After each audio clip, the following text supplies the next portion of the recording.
to Unapologetically Woman. We're celebrating phenomenal women all across Kentucky who make no apologies for their perspectives or the impacts that they are making in the community. Today we're celebrating Calvonia Radford. Calvonia is a wife, a mom, an educator, and branch manager of quality enhancement for Kentucky's Division of Child Care. Unapologetically Woman, Calvonia Radford, that's you. Congratulations. Thank you. So you're all the things that have mom in it. You're a mom, a grandma, a great-grandma. How does all of that feel? Oh, it's wonderful. I love it. I mean, that's what it's all about. I became a mom at an early age, 17 years of age, and so to have been able to be a part of making someone, you know, in a way, kind of following God's guide and watching, nurturing and modeling for our children, and now I'm doing that for grandchildren and one great-grandchild. So how many children do you have? We have 3. You have 3 children. So do they get jealous of the interactions with the grandchildren? Do you hear any of this? Oh, if that was me. Right. No, yeah. We hear I wouldn't have gotten away with that. All the time. Yes. Being jealous. Yeah, Yes. yeah, How many grandchildren do you have? I have 9 grandchildren. Wow. And 1 great-grand. 1 great-grand. Yes. And you're a pastor's wife. Yes. Tell us Of about 43 years. Yes. That is a long time. Congratulations. Thank you. You know, you don't see marriages going that long anymore, Right. so it's always a blessing when you see, you know, that somebody has stuck it out. Absolutely. Because being married is not it's not always easy. It is not, and when you add the load of a congregation to that, it's a whole nother level. How do you handle that, actually, as being the wife of a pastor, and because there's a lot of responsibilities that go along with that? Yes. I keep in mind that my role is to be his helpmeet.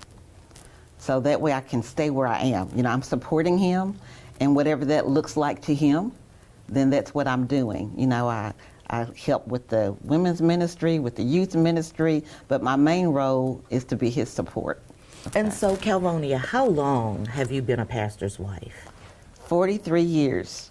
My husband was a preacher when we met, and he started pastoring. We married in March, and he started pastoring in July.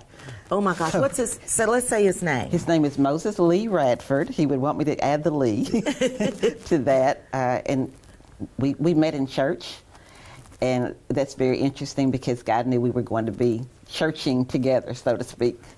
So when you guys met, was it an instant connection? Did you guys know that this is the one for me? I did. You did. He did not. You had to tell him. Sometimes you have to tell men what's going on. He didn't know, but I knew how they feel. immediately. He entered into a room when we were both in a class, and the teacher asked him to pray. He was late, so I was somewhat offended that she would ask, you know, this late student to pray. But when he opened his mouth and started praying, I knew he had a connection to God that I didn't have. He talked to him like it was, you know, his best friend. And immediately I knew this is the man I'm going to spend the rest of my life with. Wow. And how did this man support you through you're a breast cancer survivor? Oh my goodness. So the thing that he did that meant the most to me was he let the church, the associate ministers, and the deacons know that I was his top priority and that he may not be there. And he put them all in place. You know, this is what you will need to do because I'm taking her to all of her doctor's appointments. I'm taking her to her, you know, when she gets her chemo treatments. And if I can't be here, you all just have to make it happen. And he did that. He put you first. Yes. That's got to feel so, I don't know what that does to your heart. Well, it's huge for a pastor's wife because often the pastor's family is not first. You know, they use the term first lady, and I say we're anything but that because everyone else takes priority too many times. But he recognized that this time I had to be his top priority, and he stepped up to the plate. And he gave you what you needed in those Absolutely. moments. Absolutely. You know? Yes. And so I think that that's one of the things that women go through, you know, and it's hard, and, you know, we're talking about it more, but it's important to make sure that you're doing your breast checks in the shower, Yes. going for that annual, you know, mammogram. Yeah, and it was my annual that caught it. It was too small to feel. And so how long did the process take for you? I had 1 year of treatments and 2 surgeries. So it was long. Now, did you have children at this time? Yes, yes. And how did it affect your Yes, children? so my 3 children were all adults. And my oldest daughter, Cassandra, she rallied everybody together and even got online and created some type of system where people could go on there and sign up to bring food. I mean, we had food coming every day that I had treatment. Someone delivered food to the house.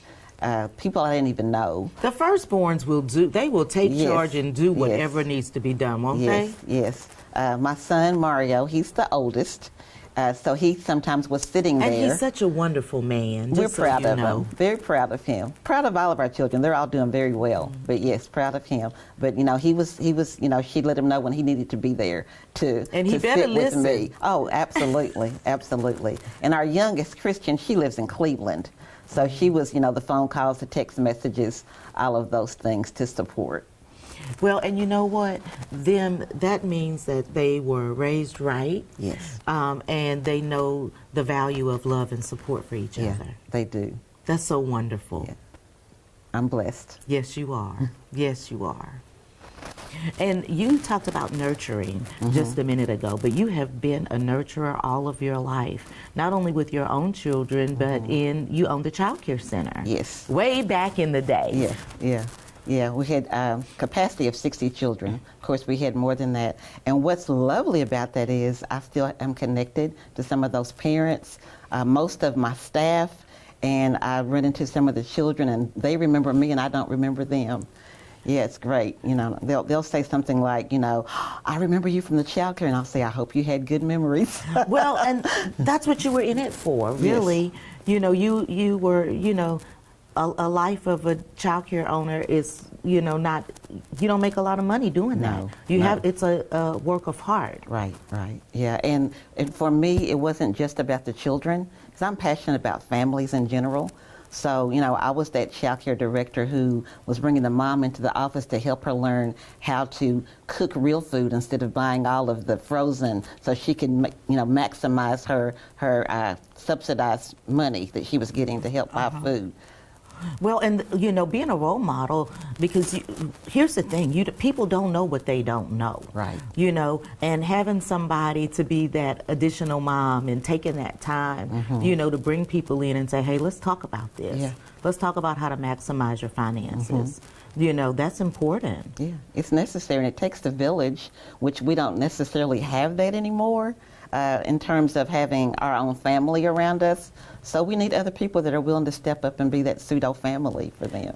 And do you think people are stepping up at the rate that we should, or what would you like to see? I would like to see it more. I think I'll put it this way. We moved into a new neighborhood about 3 years ago, and I noticed that we don't see a lot of people out.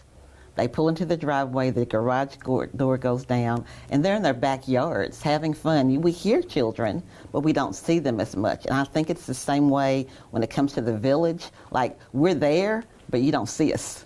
We need to pull the garage door open and come out and be visible and be involved and engaged. Well, I think that's important, too, to know who your neighbors are and to have that village in your community. Absolutely, yes. Things are a lot different than they used to be. Yeah. So let me ask you this. What inspired you to go back to school at 54 years old to get your bachelor's degree? Oh, my goodness. So I need to go back to how I ended up in the child care industry in the first place. Okay. So I was going to college to get a social work degree, and ended up getting academically suspended from school. So I got a job at Head Start as a family service worker because that was similar. And I thought, I'll be able to go back to school later and finish. And I had to do an assessment on a child. And the first assessment I did, the little girl, I will never forget her. She didn't know when I said, can you hold this pencil? She didn't know how to hold a pencil. I asked her to turn the pages in a book. She didn't know how to do that. And when I asked her what her name was, she said, name. And I watched that child from that day to about 6 months later when we reassessed be just like all the other children. and even saying words we didn't want her to say. And I was sold right then to child care because I saw the benefits of early intervention, and I haven't turned back. So I would take classes on and off, all of those years while rearing my children. And when my youngest child started college, left home and went to Kentucky State, I decided to re-enroll and go nonstop until I finished. And that's what I did. Well, and you're talking about perseverance, because you could be at a place where you're like, okay, that's really not important for me. Yeah. But it's opened other doors for you as well. Oh my goodness, it has. So I started working for First Steps, previously known as First Steps. It's now Kentucky Early Intervention System, without having the degree. They hired me due to my experience and because I was working on the degree. But I got my degree while I was there, and I remember getting called over to my branch manager's office, and she said, I really don't want to give you this information, but I won't be able to sleep at night if I don't. And she told me about the job that I have now, that it was open, and she thought that I should apply. She said it has your name written all over it. And sure enough, because now I had the degree and the experience, I was able to get the job that I have now. Tell me about the position that you're in. So I'm the branch manager of quality programming. And what does that mean? It's a lot. So within my branch is the Kentucky All-Stars program, which is the rating system for Kentucky's child care programs. The professional development, so whether that's the training or that is scholarships that you can get. We have a part in all of that. The National Background Check program, which the care of course, system. Yeah, the care system. So we say that, we make them fit or determine their fitness to work in child care. And then recently I've obtained 2 new programs.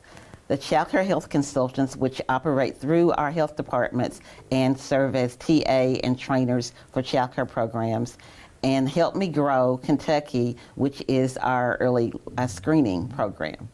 So tell me about that. The screening program is looking for, what is it looking for? So it looks at children birth to 5, and it looks for any red flags to show that they may have developmental delays, and that way they can be referred to Keys or a doctor or whoever they prefer to be referred to at an early age, and it will prevent them usually from having as many issues once they get into the school system.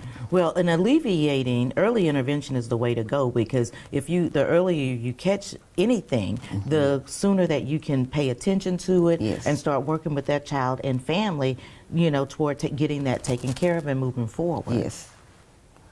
Yeah, and that's our goal, to catch as many as we can, support their families. We also send support information to the families, access to literature and all those kind of things. We partner with Learn the Signs Act Early, which is Kentucky's CDC partner, to make sure that they know about CDC Learn the Signs Act Early. They have those videos, those milestone checklists, all of those things. They can even get an app on their phone to help them, check, oh, my child's crawling now, my child's walking, my child's saying this many words. They can take that with them to the doctor's office when they have their checkups and say, here, this is where my child is. Or they can work alongside with the child care provider who can do the same thing. They can be doing the same thing with the child when they have their parent-teacher conferences. They can, look at that together and see, what do we need to do now? And then develop an individualized plan from, getting the children from where they are to today to where they need to be. Absolutely. Oh, that's so wonderful. So I'm going to pitch it to you for the last word to young girls or young women who are looking at you and thinking, gosh, I'd like to do something like she does. What kind of advice would you give them? The first thing I would say is learn to love yourself. As a child and as a young adult, that wasn't something that I knew to do. I loved everyone else, but I couldn't see the value of what I had to offer and who I was. And so I say, look into yourself, be introspective, and see what are the gifts, talents, experiences that you have to offer, and then walk in that. Because God's already given us everything that we need to be used by Him to make an impact in society. But we have to acknowledge that that's us. Be proud of it. Hold your head up high and, just walk into it. Wow, thank you so much, and congratulations. Thank you. I'm so proud of you, and especially because we knew each other way Yes. 30 years ago. Yes. We knew each other, and we're both in different places today, so Absolutely. full circle. It's been an honor to be here. Absolutely, and congratulations. Thank you. You guys continue to watch as we celebrate other phenomenal women in Kentucky who are doing their own thing in their own way. On Unapologetically Woman, we'll see you soon.